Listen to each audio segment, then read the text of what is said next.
The port of Los Angeles stretched like a steel spine along the coast, pulsing with machinery, cranes, and the rumble of shifting cargo. The air was thick with salt and diesel, and the noise never stopped. But for Vincent Rivas, it was peace. He had been a longshoreman since his early 20s. 37 now, with a body sculpted by labor and sun, Vincent knew the dockyard better than he knew rest. He didn't just work, he endured. 12-hour shifts, weekends, nights, swing schedules that never seemed to align with birthdays, holidays, or even dinner. But he never complained.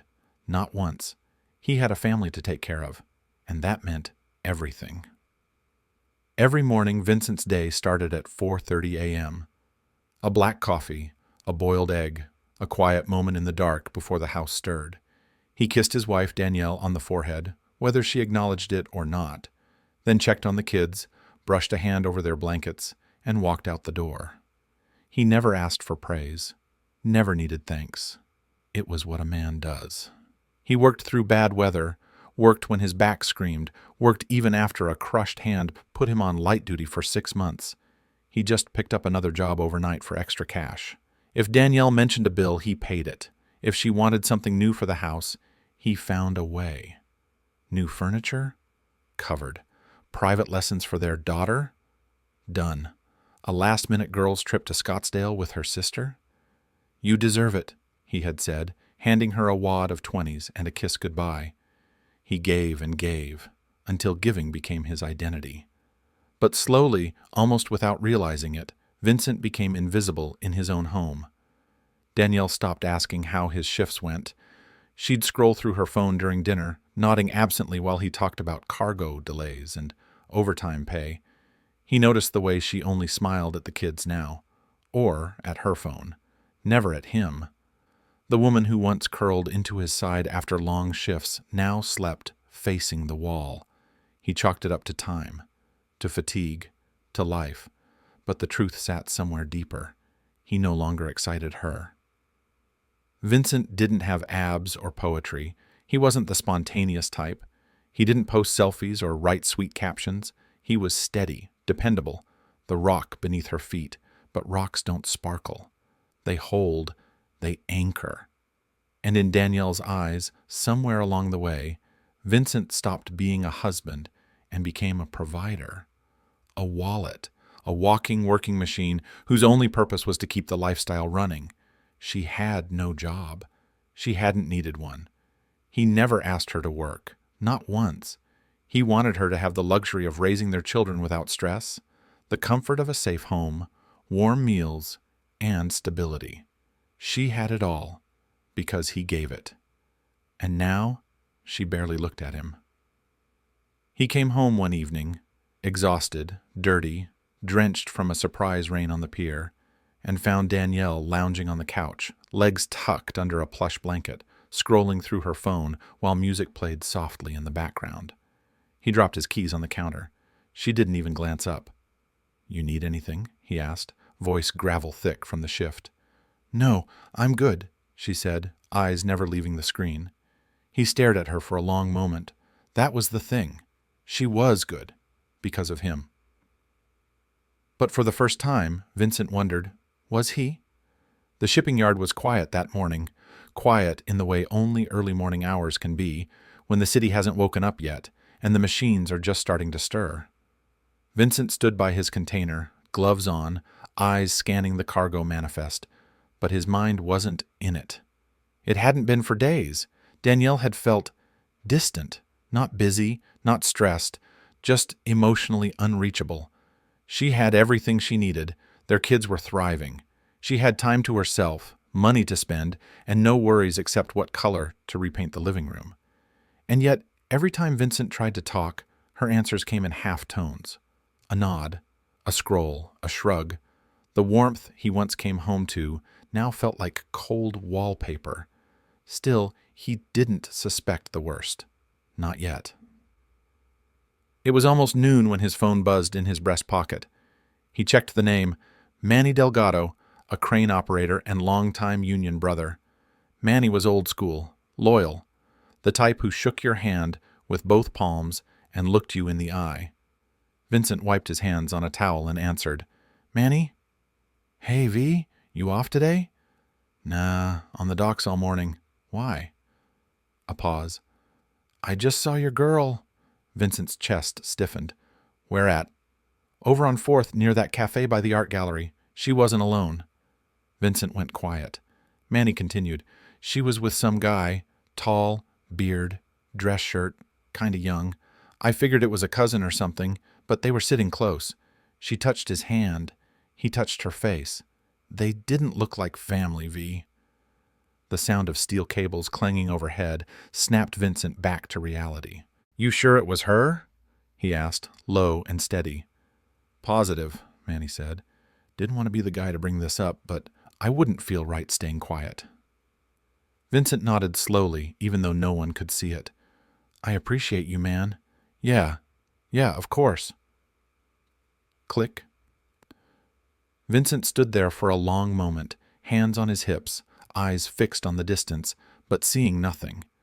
Just shapes, movement, background noise. He didn't cry, he didn't clench his fists or throw something like a man in a movie. He just felt cold, like something in him had shut off. That night, he went home like nothing was wrong. Danielle greeted him from the kitchen with a casual, "Hey, babe," over the sound of something sizzling in a pan. Vincent kissed his kids, helped set the table, asked about school, smiled when he needed to. But he also checked her phone when she was in the shower.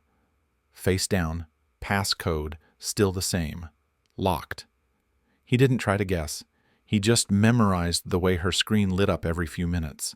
New messages, new notifications. A name he didn't recognize had sent 3 texts just before dinner. Jordan C. Vincent didn't confront her. He simply stared at the ceiling that night, listening to her soft breathing beside him. He'd spent his life lifting, carrying, enduring.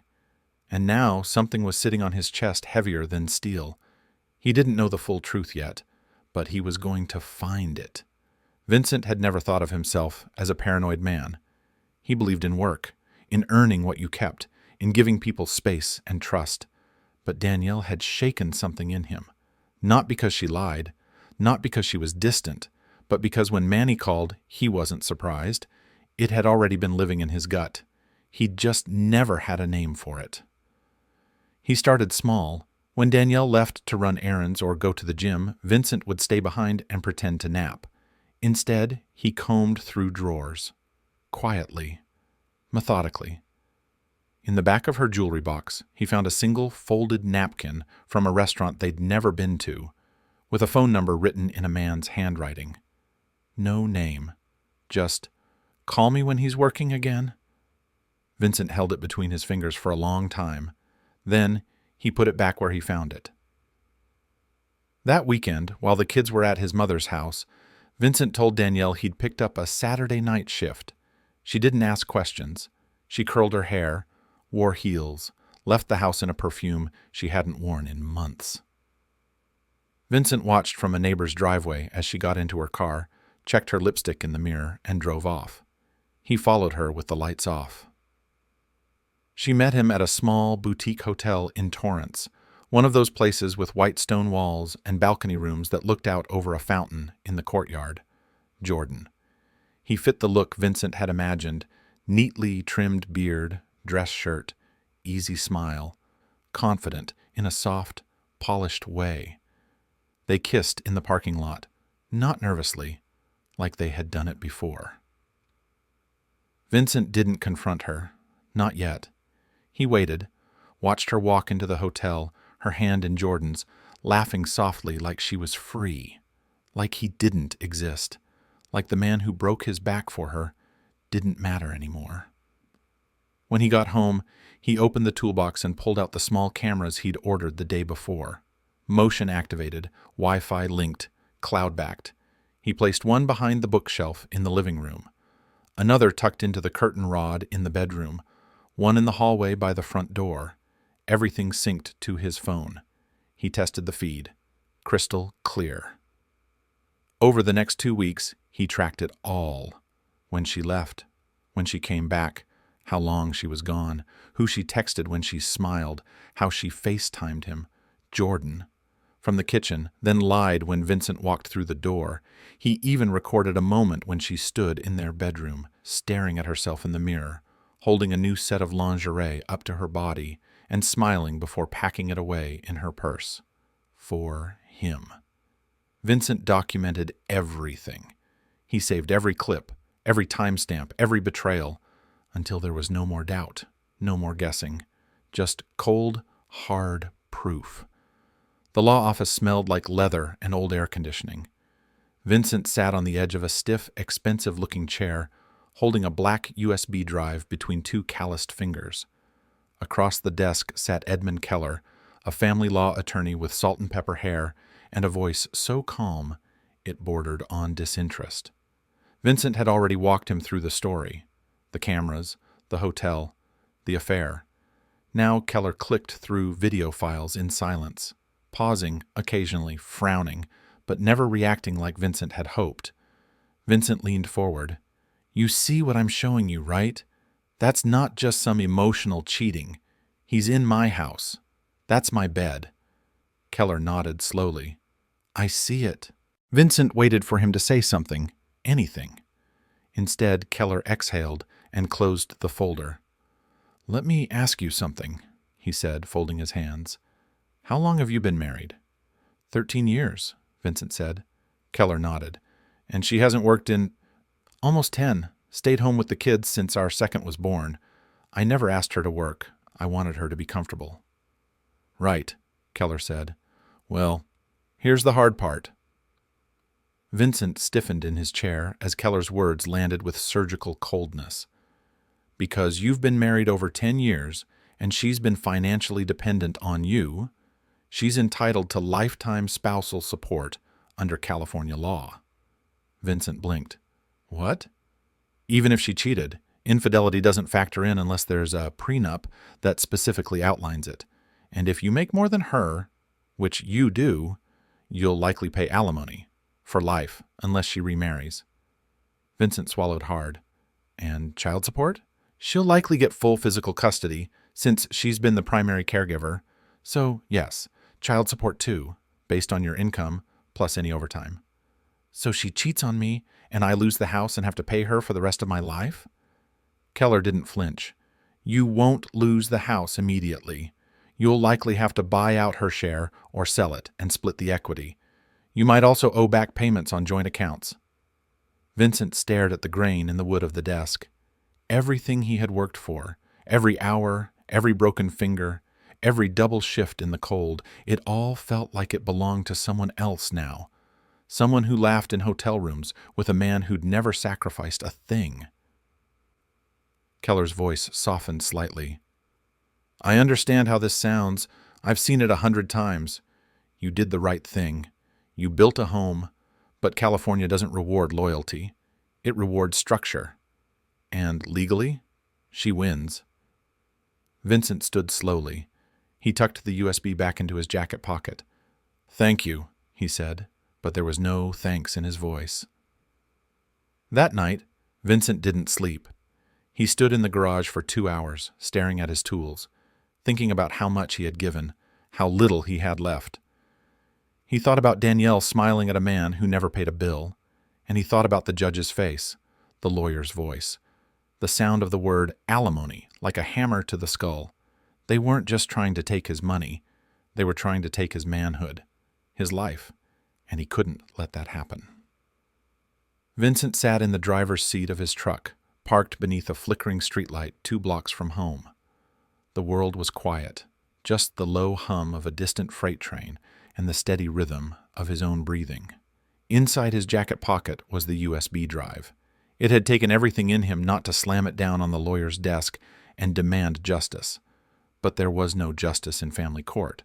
Only math, only paper, only systems that turned men like him, hardworking, loyal, invisible, into check writers for women who traded their vows for attention.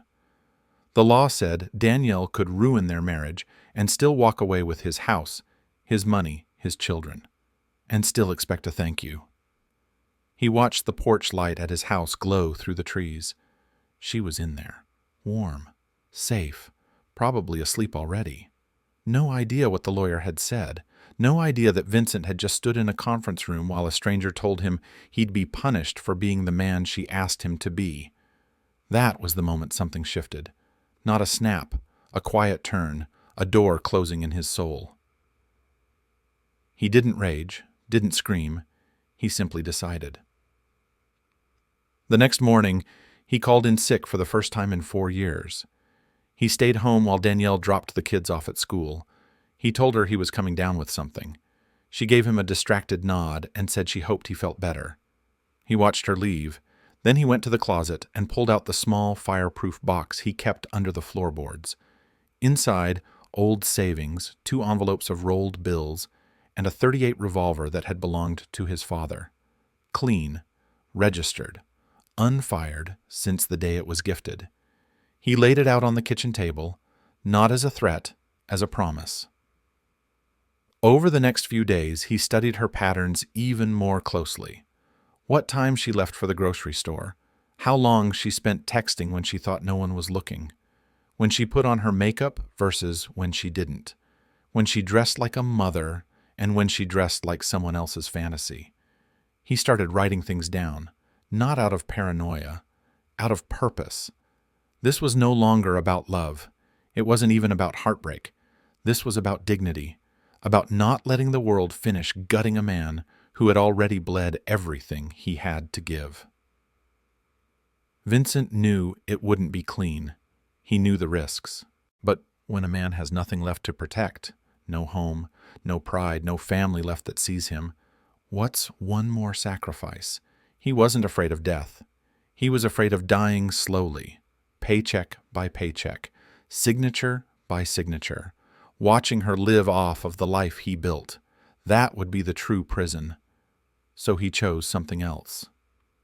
The next time Danielle smiled across the dinner table, Vincent smiled back. He held her gaze, gentle, warm, and behind it, steel, because he already knew the exact night he would take everything back. It was a Thursday, same as always. Danielle had her routine. She dropped the kids at her sister's for their weekly sleepover. "It gives me time to breathe," she told Vincent. "You know, recharge." He nodded, like he had every week for the past 3 months. She never knew he'd followed her once, that he'd watched her enter that boutique hotel wearing red lipstick and a silk blouse that had never been worn for him. She never knew about the cameras, the GPS tracker tucked under her bumper, the screenshots, the recordings. She had no idea how well he knew her now, better than when he married her. This Thursday was different. She wore something new, hair curled, perfume heavy. She told him she might go out for drinks with a few school moms. Her lies were cleaner now, easier. He offered to stay home. She laughed. "I'm fine," she said. "Go watch your game." He smiled, kissed her forehead, and watched her leave. Then he moved. Vincent waited an hour. He took his time, cleaned his hands, showered, put on a fresh shirt. Everything felt calm, measured. He wasn't fueled by adrenaline.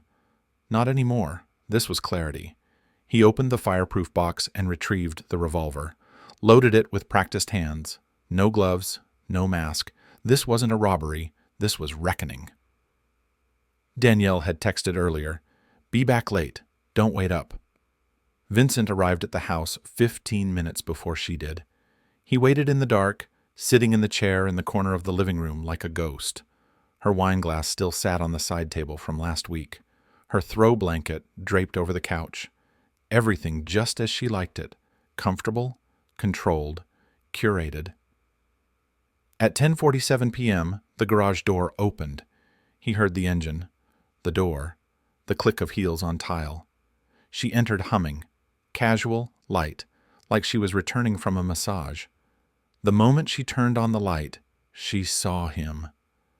Her smile froze. "Vin?" He didn't move, didn't speak, just stared. And then softly he said, "Did you ever love me? Or was I just the guy who paid your bills?" Her face tightened. She tried to speak, tried to reach for some tone that might soften him, deflect, manipulate. But the weight of his eyes crushed every excuse. Please. One step forward, she raised her hands. Vincent, don't! The first shot echoed through the house like thunder. She stumbled back, clutching her stomach, collapsing to the floor with a breathless gasp. Her body twitched once, then went still, eyes open, red soaking into the carpet. He stepped over her slowly, bent down beside her, whispered, "You could have had everything." He walked out the front door as calmly as he had entered, not running, not hiding, not ashamed. He drove to the police station 6 blocks away and parked in the lot. Then he placed the revolver on the passenger seat, rolled down the window, and waited for someone to notice him. And when the officer approached, hand near his holster, Vincent simply said, "She's home. She won't be needing my money anymore." The headlines broke by morning. Longshoreman kills wife in cold blood over alleged affair. Tragedy in Torrance. Family man snaps after domestic betrayal. Killer or victim? Blue-collar rage in the American home. Cable news rolled Vincent's mugshot across screens, the photo capturing a blank, unreadable stare. Podcasts dissected his motives. Twitter lit up with debates, some calling him a monster, others a martyr for working men who had given everything and been left with nothing. But for the people who knew Vincent, it was harder to explain. His co-workers at the port didn't know what to say. The guys on his crew stood in stunned silence that Friday morning as the news spread down the docks.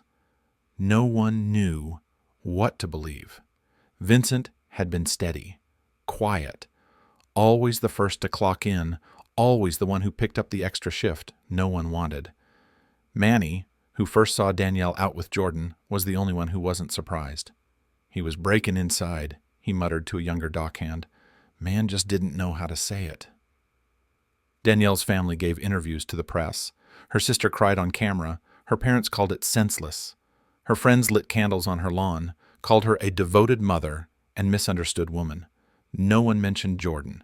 He never showed up to her funeral. At the courthouse, Vincent refused a plea deal. His lawyer advised against it, said they might offer manslaughter if he showed remorse. But Vincent said nothing in court, just sat stone-faced as the prosecution painted him as violent, unstable, possessive. Danielle's texts to Jordan were read aloud, her voice, in recordings, laughing softly. The prosecutor used those moments to show what she had to live for.